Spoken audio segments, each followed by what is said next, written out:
Madonna, Bruce Springsteen, Clint Eastwood. Même George Clooney, Julia Roberts, Prince et Denzel Washington ont dit non au Walk of Fame. Oui, tu as bien entendu. Plusieurs stars ont refusé d'avoir une étoile sur le célèbre Hollywood Walk of Fame, et les raisons sont parfois surprenantes. Prenons Madonna. En 1990, la reine de la pop est au sommet de sa carrière. Quand on lui propose une étoile, elle répond simplement « Non merci, pas intéressé ».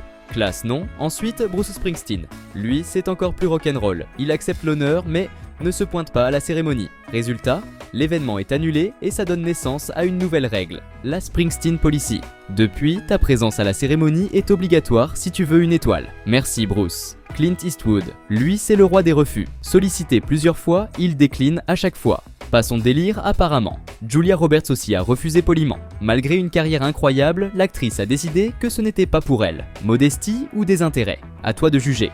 Whitney Houston, elle, avait une autre raison. En 1995, quand on lui propose une étoile, elle décline.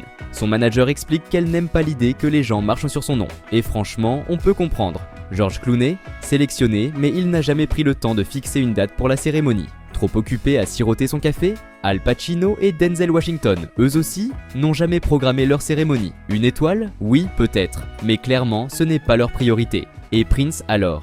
Il a refusé en disant que ce n'était pas le bon moment. Un homme qui marchait toujours à son propre rythme. Enfin, John Denver. En 1982, il dit non. Ce n'est qu'en 2014, après sa mort, qu'une étoile posthume lui est dédiée.